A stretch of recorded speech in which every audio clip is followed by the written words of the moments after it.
What's up, guys? Back again. We've got a 2006 CRF450R conversion trike that's going together.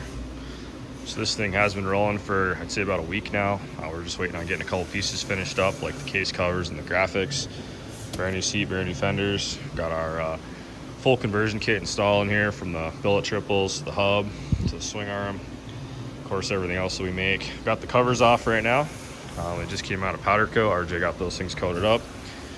Went with the Honda red on these this time, just something different. He wasn't gonna powder coat the frame, so we wanted to kind of tie some red to the center of the bike. We wanted to see how that would look when it's completely done. Here's the graphics we made. So these turned out pretty cool. So these are for Tapman. Go check out his Instagram. He does some amazing tattoo work. Definitely worth a gander at his page. He's in, I believe, Phoenix, so he's not too far from us. He drove down, say, a little over a month ago, and dropped this machine off to us. And it's going to be pretty much finalized here in the next week. So let's get into putting the graphics on, the case covers, and get this thing finalized and started up. Cool, so we got our stator cover all freshly powder coated. Everything's all put back together, Loctited, ready to go. Got the new gasket over here. Always good to use OEM gaskets if you can. We had it in stock. So Alex is gonna go ahead and get this cover on here. Far right of that bolt organizer. Wherever the wires go in, there's a rubber grommet. I always take a little bit of Yellow Bond and just put it across that, just to make sure there's no leaks. This thing's gonna look cool for sure. Like I said, guys, since we didn't go with the red frame, I just thought it was only right to bring some red to the center of the bike, make it pop.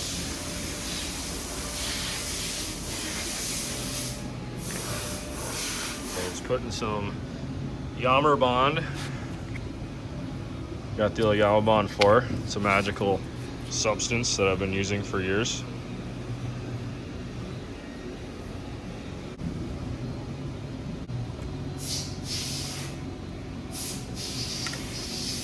There it is. It's gonna go just like that. Got the gasket on. Cool, that should stay for now. Bolts are actually back over on the bench, so a couple trips back and forth to get this thing done. Yeah, like I was saying, guys, always put the Yellow Bond right there.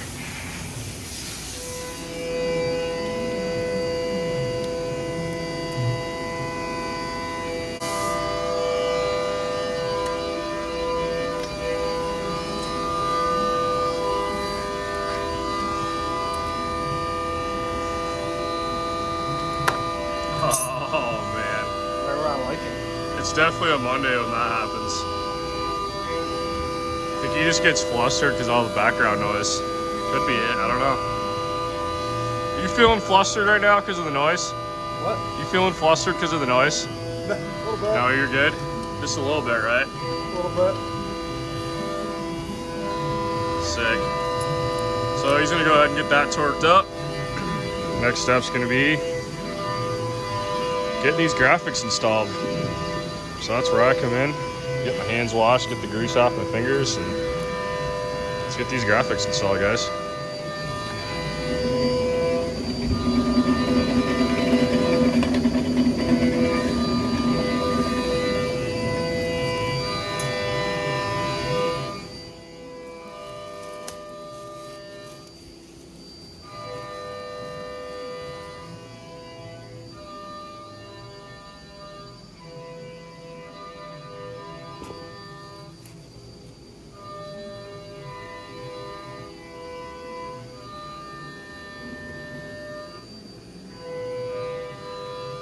You guys can see some of the trimming I did, so I'm gonna go back, clean all this stuff up. All of our trike kits, we do some trimming on the plastic. There's really no way around it if you want to make it look good on the bike. So I'm just gonna use some rubbing alcohol on here. So you want to go ahead and hook the wires back up, and then we'll get that shroud back on after.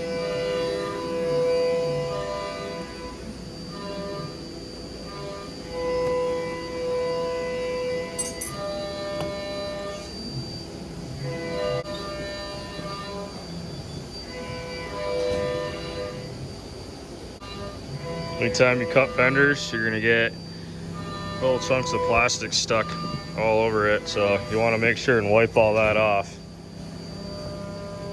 Don't want to get that under your graphics.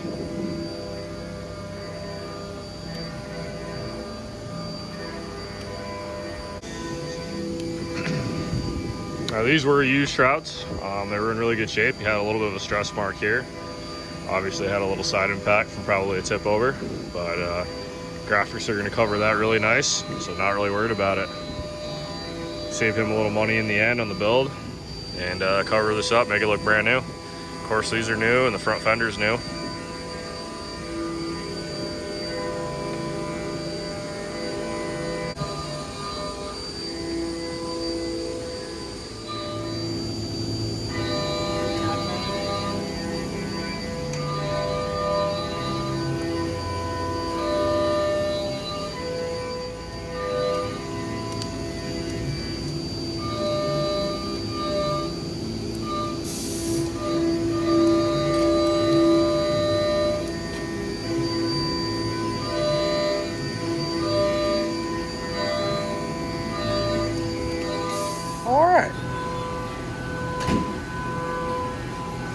Got the old handy dandy chair.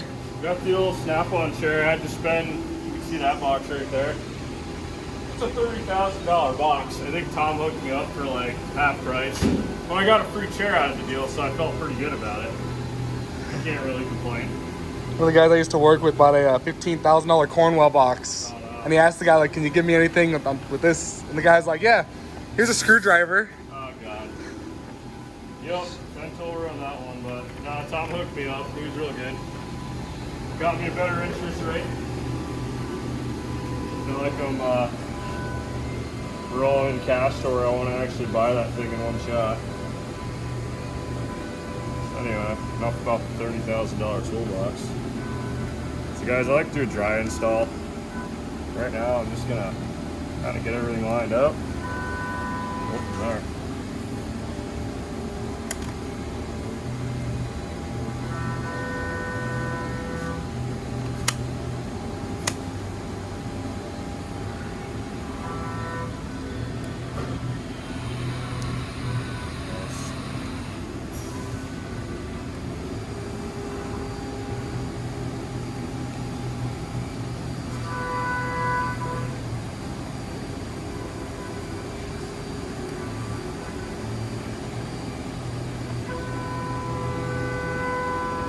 Time to get a bubble, just pick it back up, not a big deal. Can't overthink graphics, they're just a sticker. We use 3M adhesive for the base vinyl with 12 mil armor on top. It's not thickest on the market. I don't want them to be too thick because they generally will lift up and peel. This stuff's been working for us for a long, long time. I like the squeegee, but my old thumb doesn't let you down unless you crush it. So I gotta use my left thumb today.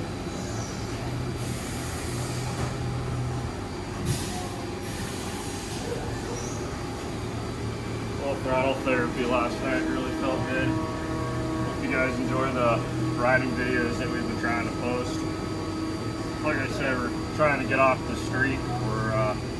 It's not typically our scene to come up and down the road, so definitely like to go ride real tracks and real riding areas. We're just getting accustomed to this area. But stay tuned for way more riding content if that's up your alley. Yeah, this is in real time. I'm not speeding this video up. I don't know, how long is that clip? 3 minutes. So let's say realistically a couple minutes for this. We talked and bullshitted about toolboxes. A couple minutes per panel's not really too bad, I don't think, for a dry install. Yeah, it looks pretty good.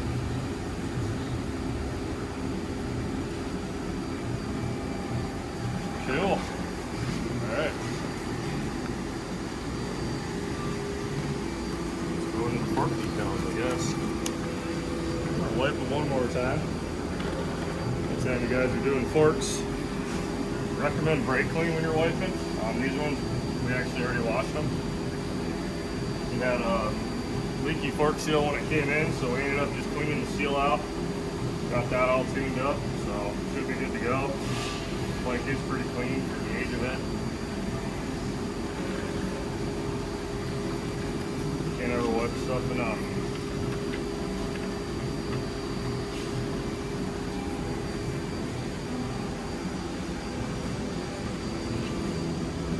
There's a little debate about what way fork decals go, but this is how I put them on. I just think it'd be weird if this was flipped the other way. Yeah, there's little lines on these forks, little machining lines, so just run your hand up and down, push all the air to the back of the decal. Sick.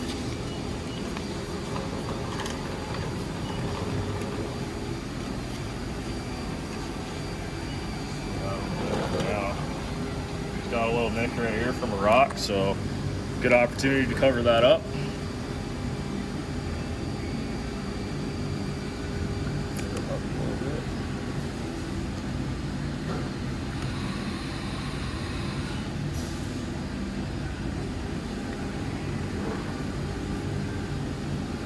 Yeah, it's nice running these two. I mean, just when you ride, you're going to actually protect your forks from any future nicks or rocks or scratches. These can easily be peeled off and replaced. Probably this side now.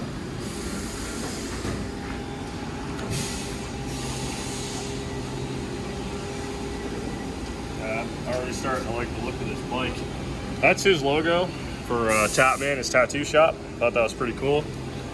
Obviously, we're not trying to make the whole bike a skull theme, but he wanted more of like a, you know, clean OEM look with his logo on there, so we didn't overdo it.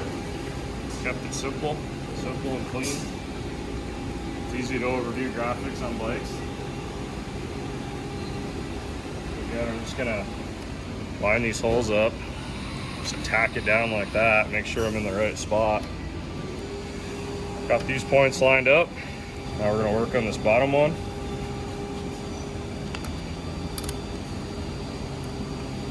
Not bad. Couple wrinkles to push out. I'm gonna work my way center out on this. Yeah, it hasn't been pushed down yet, so the air is pretty much leaving the material.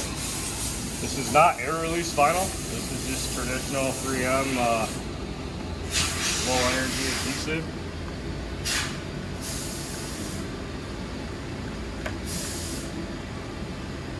Yeah, it works real good.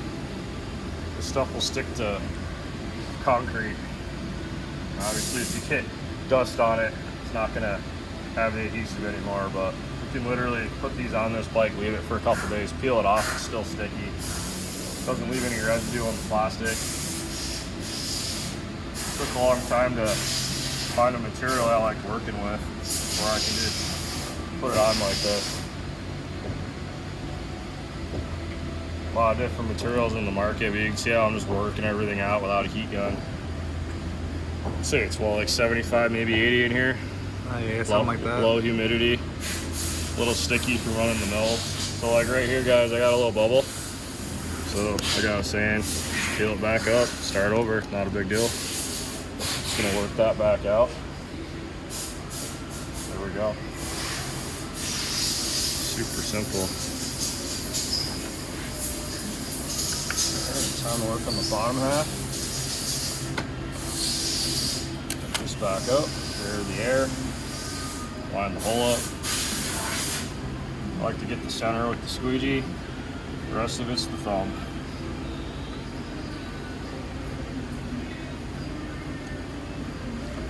Cool.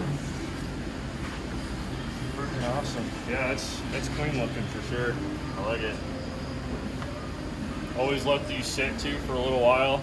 I might come up to this thing in an hour and see a little bubble that'll piss me off. I'll peel it back up and lay it back down.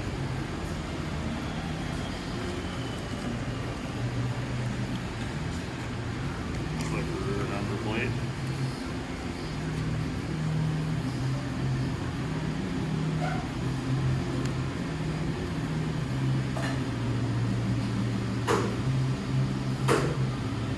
Again, guys, we've got some noise in the background. We are an operating business. We'll do our best to video. So right there I got a bubble, but I'm just gonna go like that. There it is. I'm gonna work from this high spot back.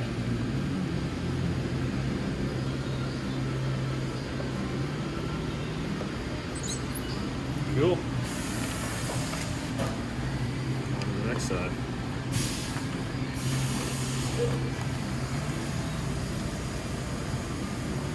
So what I'm doing is right now I'm lining it up to the opposite side. I'm looking over and seeing, make sure I got everything in line the same way on both sides. So let's make them out a little bit. I'll do that.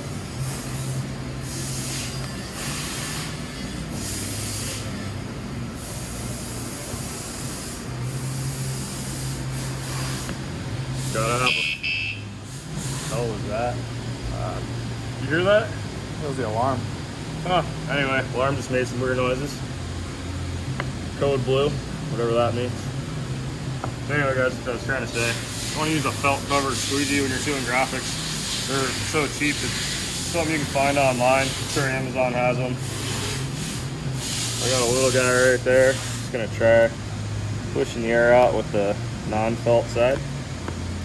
It's pretty good.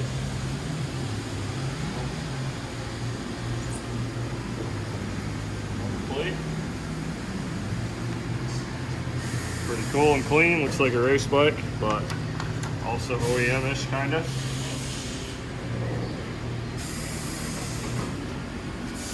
So this, I'm gonna actually keep it lower, so I'm gonna end up cutting out around for this hole up here.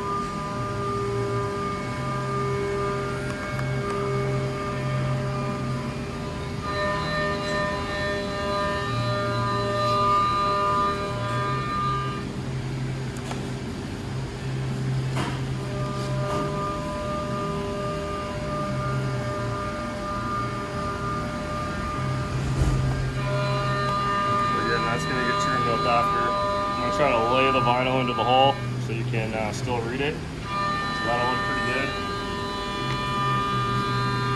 Yep. Got a little bubble right there. Thanks for letting me know. I honestly usually pull these off when I do them, but it's already installed, so it's okay. Work around the hose. Gotta apply a little more pressure. Yeah. Simple, simple, simple.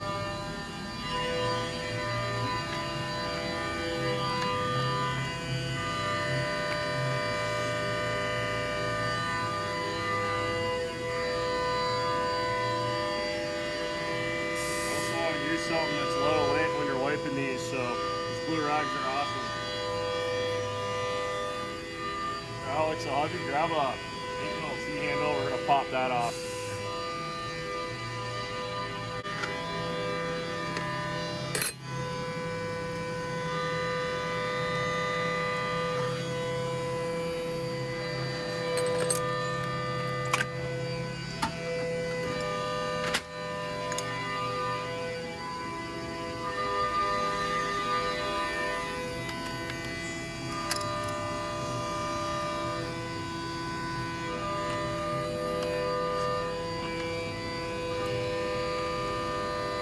Trying to get this out of my way when I put the sticker on. A lot of you guys question how we run our brake lines. I know this is off topic. I like to trim a little bit off the guard here and just get this brake line pull over so you have tire clearance. It's just simple. You can run it on the outside if you're running a fat tire. We do this on a lot of builds, but if I have the chance to run it on the inside, that's the way it should be. Just protects it from anything on the outside from grabbing on it like a tree or something. But any of the bigger bikes that have the fatter tires, we do run them on the outside. And again, we run these forks as skinny as possible for axle strength, because you will bend axles on these things if your forks are too wide. Pay attention when you check out different triple plans. Look at how wide the front end is. Again, this is as skinny as possible. Number one, for the weight of the steering. You can feel the wider ones a little more feedback, which I don't like. And also you want to keep your axle as skinny as possible so you're not bending this thing like a noodle.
piece.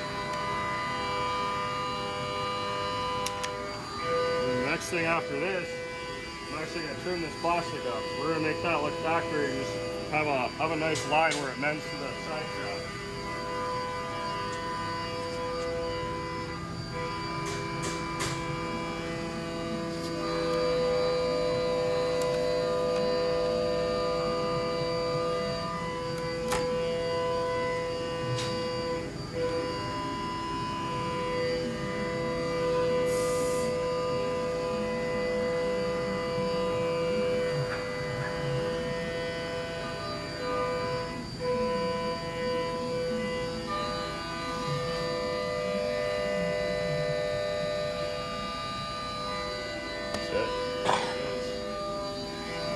Looks good. I'm going to get this piece bolted on and trimmed. But first I'm going to trim this side, then I'm going to bolt this on, and then we're really down to a couple fender bracket bolts. This bike's pretty much done.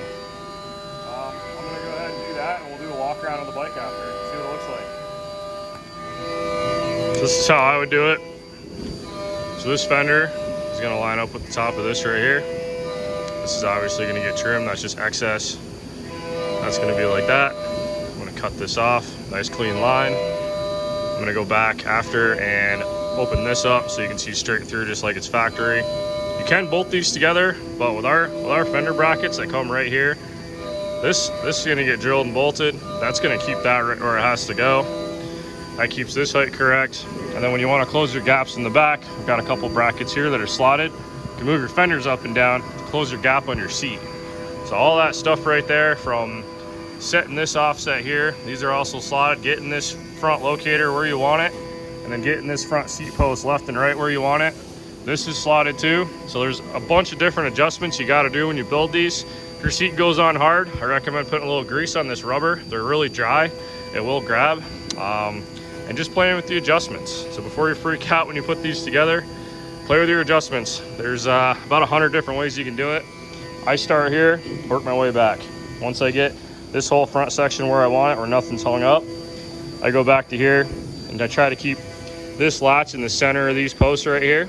And if you can't get your seat to latch, you need to move this forward this way. That's going to allow the post to be pulled forward. It's going to line this bracket right up. Make sure that actually goes onto the seat. Fender trimming tool of choice, the old tin snips. They don't let you down. Second best friend. I wrote bad on here because the thing only has wide open. Dremel with cutoff wheel. Works great. Trimming fenders. Like I said though, it's gonna spray plastic everywhere. Or I'll pass this to you, you can just get me trimming that. On this side, on this side. So pull this out quite simply.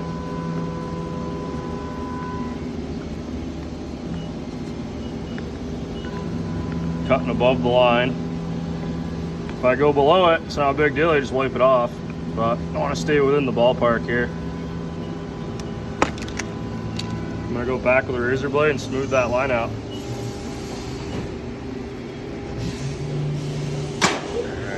That. So guys, we got our fender mounting post right here.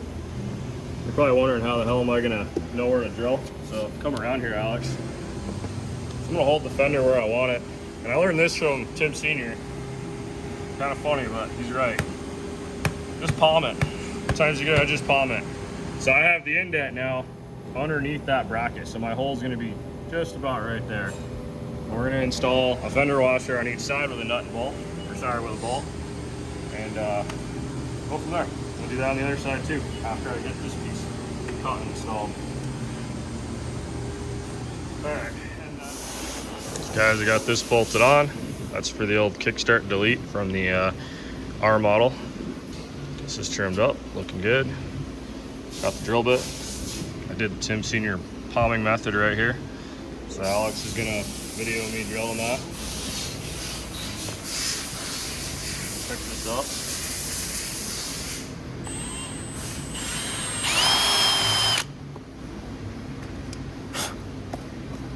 You can see how that lines up right now with the fender post. Keeps this where we want it. Nice line there. So I'm gonna stick the fender washer behind the fender. So kick it out a little bit. This is gonna keep your fender from breaking. Everyone asks me why I put my own mounts on here. The fact of the matter is you're riding a three-wheeler, so a lot of guys will just hit stuff and bend this fender back. If you had a bracket right here, that thing would get bent if you had a rollover. So because we keep our mounts inside here, it's still rigid, but it allows the fender to flex. You're not gonna have anything get bent down if you're in a race or something. That's just the nature of a three-wheeler. Got that 8mm? Add somewhere.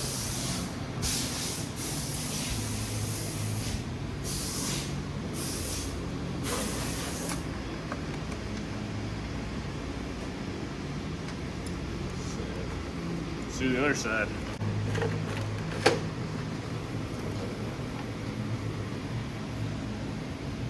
Oh guys, clean your tip. You gotta keep your tip clean. That's just part of it. All right, Alex. Always keep your tip clean. Always keep your damn tip clean. Bad things happen. Tip's not clean. All right, so fender washer is inserted. Just like that. Got that T-handle still.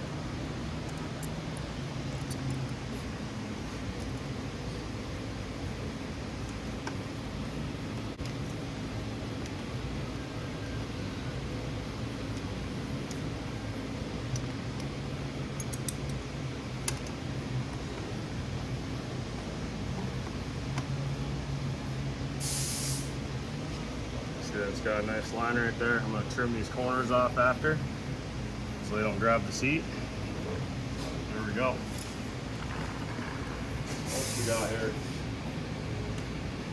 Rear bolts. So I'm going to get the bolts in back here. I'm not going to have you guys watch me do that because it's a pain in the ass. And I'll put the seat on after. So, figured out where the alarm came from. This is a bike that got shipped to us for a big wheel kit, so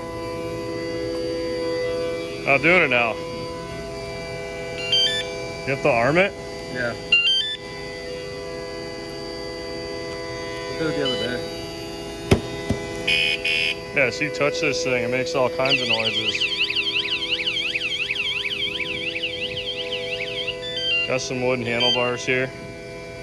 Good way to package it for shipping. Keeps everything tidied up so it's not scratching the fairings. Cool. All right, so like I said, I'm gonna get a bolt installed here. Already got this side on. Then it's time to put the seat on. Go ahead and slide her on, I guess. Well, I guess deburr it first. So yeah, guys, did a little trimming on each side of the pan. We don't use these anymore for the seat to sit on. This actually gets squeezed in a lot just to tighten it up here. So I trim the side of the seat pan, get that sucked in as tight as possible.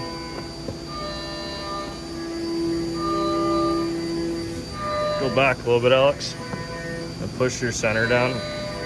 Yep, now push forward. Here you go.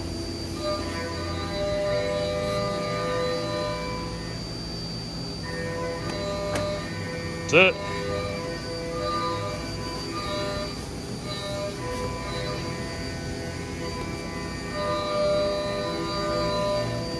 Cool. I'm gonna loosen that up. Loosen that up. I'm gonna pull this down.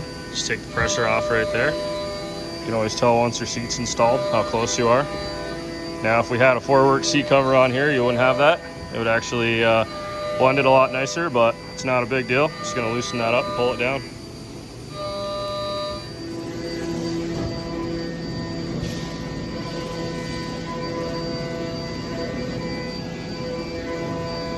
Just something about a nice brand new OEM seat. I'm gonna cry when Honda stops making these. Sometimes we wait for a while to get them. Pretty sure the Blute seat covers from Honda are no longer, so we've been buying those from Fourworks. They had a really nice blue that looked really good on the 250R replica builds. Yeah guys, that's pretty much it for this video. Next video, stay tuned, possibly tomorrow, possibly the day after. I'm just gonna do a couple things like trim the graphics up and get the thing started up. Probably do a little test ride. Like I said, I'm gonna go and adjust the heights of the gaps here and so it's not putting pressure on the cover. Yeah, this thing looks killer. Nice clean build. Nice clean build. Came in with a little dinger on the exhaust here. I'm sure he'll be changing his end cap out. Got the gold chain on there. I'm liking the red covers, something different. Doesn't stand out, what's the point?